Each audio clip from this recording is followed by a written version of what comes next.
Hello and welcome to the Business Show webinar. I'm Sarah Freeman, Managing Editor of Business and Finance Media Group. The theme for today is Diving into the Workforce Evolution. This is the first of our webinar series as part of the Business Show. Thank you again to our partners who are supporting us on our journey to Reboot Ireland. If tweeting, please use the hashtag Rebooting Ireland to be part of the online conversation. Over to our panel now, where I'm delighted to be joined by Fiona Mullan, Chief People Officer of Ding, and Dave Flynn, Executive Director, Workforce Agility and Innovation at Skillnet. You're all very welcome and thank you for joining us. Fiona, I'll come to you first if I may. You're CPO of Ding, a company with 7 offices around the world. Your HQ is in Dublin and you have a team of 150 in that office alone. So we've seen a massive acceleration in the move to working from home, and now almost a year in we can see the benefits. What will we keep and what might we discard? Well, it's such an interesting time, I think, for all of us in the world of work. Obviously all of the downsides of COVID, but there are upsides in, I guess, having pushed us to test some of the practices that many of us have advocated for such a long time. And in a way, for many companies, particularly those, I guess, in the information worker space, if you like, we've accelerated that pace of change nearly to bring companies in a way to a level playing field. I'm choosing to be an optimist, and I think there'll be lots of the benefit but we'll probably go through a normalizing period, soon after, when we begin to open up offices. So the first thing I think is this question around home and work. And we've had this amazing, I guess, integration of who we are as humans between the work us and the home us. And I think that's been a pleasure to really see, because, there's been a long history of us rocking up to work as a version of and nearly having to leave that more human aspect of ourselves and our family needs and all of our other interests behind. And that has been very much integrated in a very speedy way. And I see that as being something that will continue, because I think people are embracing it and they're relishing the opportunity, I guess, and the flexibility that goes with that. So that then relates to the office and this question around, and you see many companies making statements as to where they're going to position themselves as to being 100% virtual, or some kind of position along a continuum of that relative to being 100% in the office, where many companies started from. And I think practically speaking, that's where you're going to see the most kind of normalizing phase. I, for one, think there'll be this form of hybrid working, but the office, I think, will take on a different form, moving away from what it has been, which is essentially often a desktop experience, and doing your day-to-day work with obviously some collaborative activity. I think the purpose of the office will shift to being very much in service of team-based work and collaborative-based work, but the kind of individual work can largely be done at home. So I think the degree to which companies will embrace that will vary depending on the nature of the company and the distribution of their workforce. For us at Ding, obviously we have a large Dublin population, but we're also distributed around the world. And in many ways that's helped us break those boundaries down between those who are based in certain locations in offices and not. I think the other aspect of change that I think we will keep is this focus around wellness, and companies. I guess COVID has challenged companies to really think about health in a very different way. Companies have always thought about the health of their workforce, but I guess it's put it very much center stage for them. And companies that have embrace that responsibility for themselves over the last year, I think, will be those that will, I guess, see more success for themselves and certainly strengthen their culture as a consequence of that, because their employee base will have seen them be more holistic in their approach to wellness, but also the mental wellness element of this discussion, particularly given the challenges that we've faced over the last 12 months in relation to men in that regard. I think will see, I guess, continued stickiness in relation to employee engagement. Okay, thanks for that, Fiona. So lots to think about there, normalising and then an increased focus on well-being going forward. Dave, if I could change tack slightly, Skillnet as an agency has been very involved in digital transformation. In terms of strategy for the years ahead, what should companies be doing now to ensure that their strategy is the right one? And for companies who need to maybe invest in upskilling staff, do they need to do an audit first to ensure that they're focusing on the right tech piece? Thanks, Sarah. Well, I suppose within Skillnet Ireland, as a business support agency, we support thousands of companies every year. And part of that involves supplying top tech talent to the tech and financial services sector. But we also support thousands of other businesses in different sectors who are using tech to a greater or lesser extent. And I suppose one of the things that we come across when we deal and work with businesses and maybe SMEs in particular is that they're a little bit daunted around the digital transformation piece. They hear about it a lot. They know it's something that they must give consideration to, but naturally concerned about making investments in digital technologies that fail, that aren't the success they had hoped. So I suppose first and foremost, I guess it's about thinking not necessarily about the tech piece first, but thinking about the business and the strategy for the business and where it's going to be headed over the years to come, and the culture of the business and all of that's bound up within it. And then trying to figure out, well, once you have a strong strategy in place, that's your anchor. And then you can begin to figure out the digital transformation journey.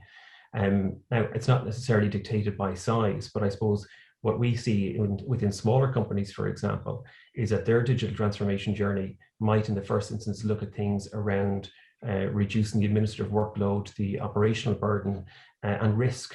So it could be straightforward things around office productivity suites, around good accounting software packages, good cybersecurity packages, and so on. For maybe larger companies, then you're looking at the use of digital to really accelerate the growth of those companies. So the extent to which they're using much greater use of data for analytics with a view to engaging with customers to a much greater extent, and so on. Right through to maybe to larger companies still who are looking to use digital technology to be kind of a core part of their revenue growth, a core part of the service delivery to industry. And they're using digital in ways like co-creation, and maybe drawing on their large customer base and all of the data that is available to them to engage customers in the development of new products for the future. So there's lots of different ways for companies to use it. And I suppose it's about figuring out their starting point, going back to that point that you made, Sarah, around the audit and trying to figure out, well, look at where are we at the moment.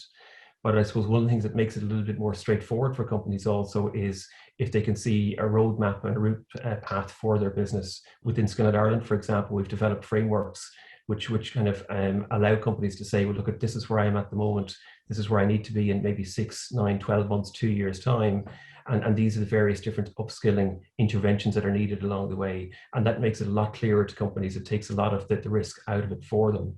And of course, by engaging with the Skillnet network business model, they're also engaging with other businesses who are going through the same sorts of challenges. And business owners can find that very helpful to have that support from their peers as well.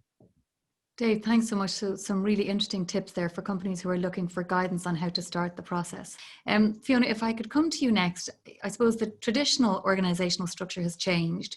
And can you describe for us what might replace the hierarchical structures that we used to have, and what kind of challenges might that bring for those who were used to it and had found comfort in it? And for companies that might find a new flatter structure a little bit daunting, what advice would you give? That's a really interesting area. And again, the experience of COVID in a way has accelerated changes that were already afoot. And this is one area that I think similarly.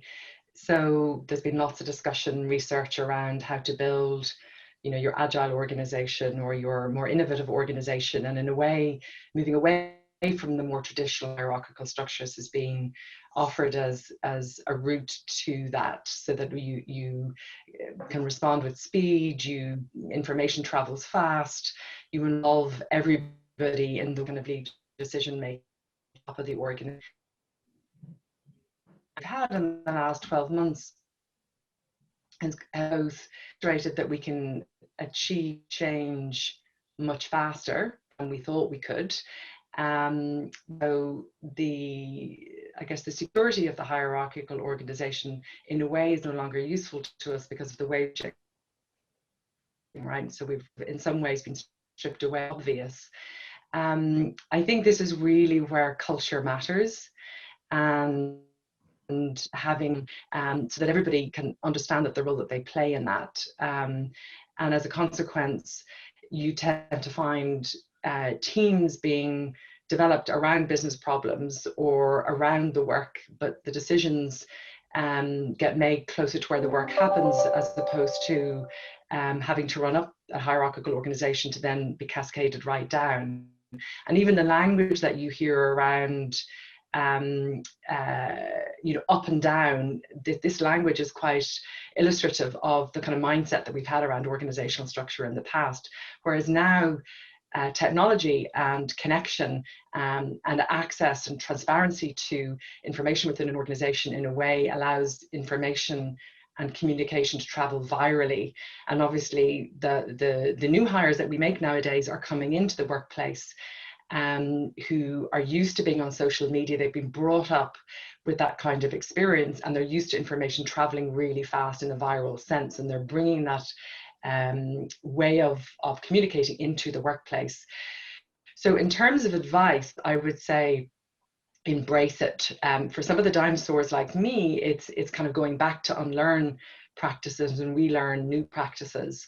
I don't think there's a way of stopping that tide, but it's really being clear on a very purposeful culture, being really clear around business strategy and goals, and giving everybody access to that and helping them understand what that means for them and their work, and involving many more people in the organization around decision. And then I think you get the benefits. I think putting controls around it become much more problematic. So I think there's been research to be done, which I'm sure will start to inform us as the impact of this in the next year to two. Great, thanks, Fiona. So embrace change is the key message there. Dave, we've spoken about the benefits of remote working, but looking at the big picture, what are some of the risks to our economy, to this newfound ability to work beyond borders? And what can we do as a business community to mitigate those risks? Sure. Well, I mean, obviously the ability to work remotely now has opened up huge opportunities, as we've discussed, folks, and makes it so much easier to do business with countries and other companies in other countries. But I suppose also there's a kind of a counterpoint and a flip side to that, which is the extent to which companies might be looking at Ireland and saying to themselves, well, do we need to locate there? Or they might be saying to themselves, well, look, if we have an existing base here, do we need the same physical presence as before, the same level of investment, the same numbers of staff, and so on? So I suppose in order to mitigate against that, Sarah, we need to make sure that we've got very strong credentials and we're very strong on things that affect companies regardless of whatever country they happen to be in. So I suppose I'm going back maybe to the digital transformation agenda, but also the sustainability agenda as well. So to what extent, for example, are companies really serious about that sustainability agenda, that they're looking at the products and services, the way that they manufacture goods, the way that they export them, and so on, and have those sorts of sustainable considerations been taken into their business to the greatest extent possible? Because if we can maximize that, if we can as I say really strengthen our credentials in that space, much more likely to get investment from other countries. And so if you take the sustainability example, for example, in Skillnet Ireland, we would work with the Lean and Green Skillnet and Irish Water, which have developed a new initiative around water conservation. And that's really useful for companies that have significant water usage costs, and they can go through a qualification, and it has a direct business impact in terms of lowering the business costs, but also the international qualification is something that they're then able to talk about as they seek businesses from other countries. And there's another maybe interesting development that's happening within the Irish medtech sector in Ireland. So we've long been known as an international hub for medtech manufacturing, but the medtech sector and the medtech association in the last number of years have looked at the ambition and have said to themselves, well, look at how can we lure in more R&D investment into the medtech sector. So we've done a piece of work with them, which is around working with their top management teams, their country leaders, etc., and the skills and knowledge that those people need when they're engaging with their corporates in the States and elsewhere, to try and lure and attract more R&D investment into Ireland. In effect, those individuals working within their corporate structures in the same way that the IDA would work with businesses elsewhere, they're promoting Ireland's value proposition. And that medtech Skillnet has come up with great tools and guides to help companies in the medtech sector to do that. And we think there's a great application, for that to other sectors as well. So that's yet another way of luring more investment into Ireland. Thanks, Dave. So interesting insight there, and lots of work being done behind the scenes to mitigate any potential downsides. And Fiona, if we're staying with the area of remote working, that's been a big shift, but also there's been generational shifts, and there's been an increased emphasis on political and sociological issues, I suppose, across the world in the last 12 months, certainly. What impacts might that have, or what issues might that pose for the workplace?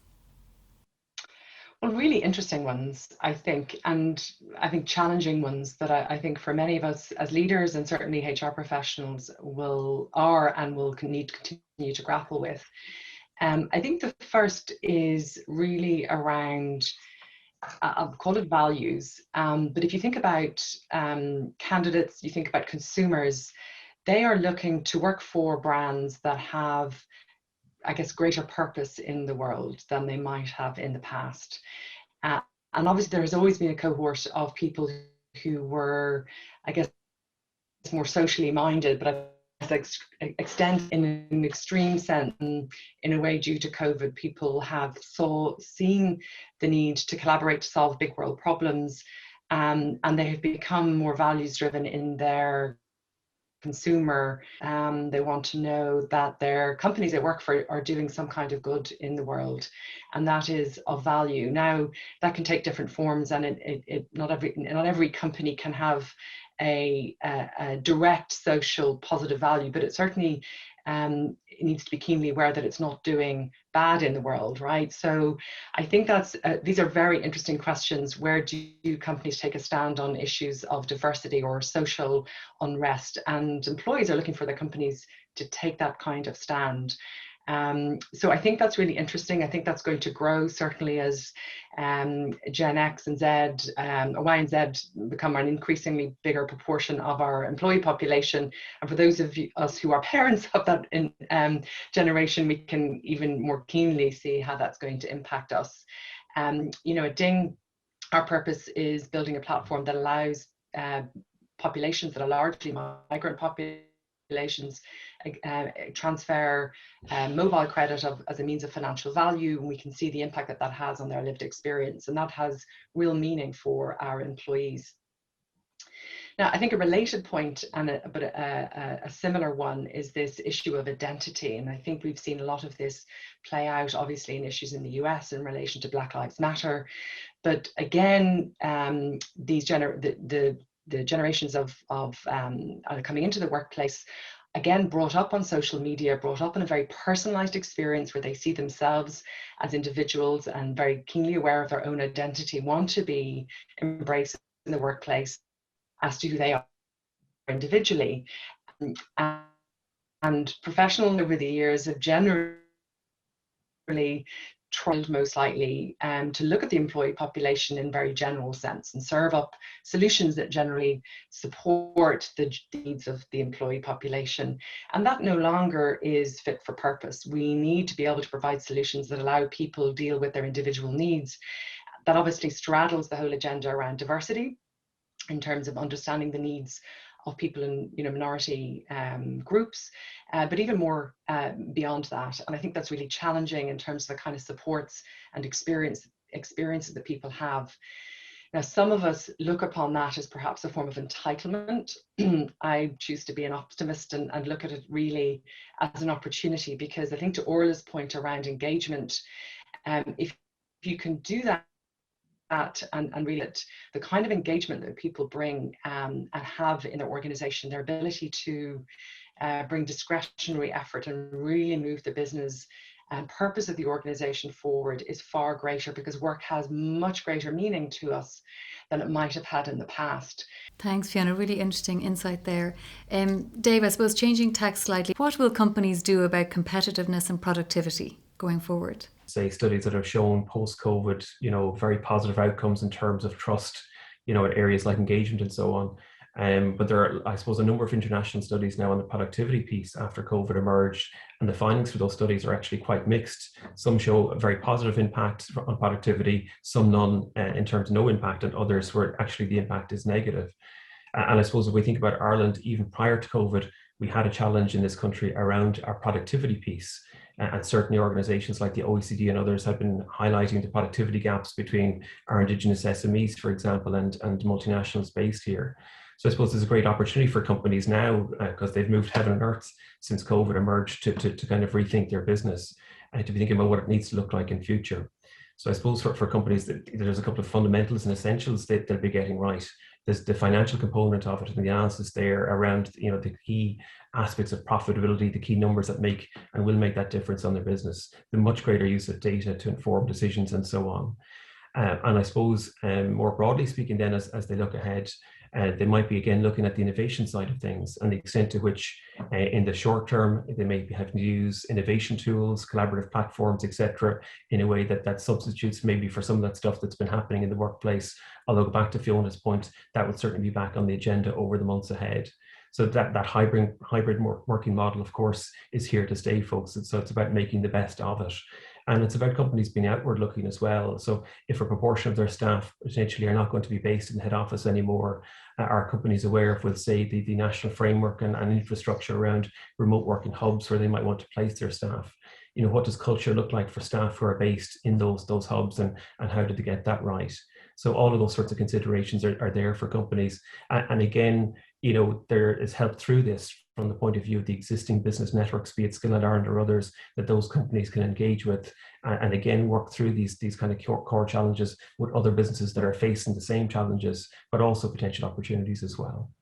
On that positive note, I think we've reached a fitting end to our webinar. I'd like to thank our panellists Fiona Mullan, Chief People Officer at Ding, and Dave Flynn, Executive Director, Workforce Agility and Innovation at Skillnet. Thank you again to our partners who are supporting us on our journey to Reboot Ireland. And to those watching, I hope you all enjoyed it, and we'll see you again soon for the business show Rebooting Ireland on Tuesday, 22nd of April.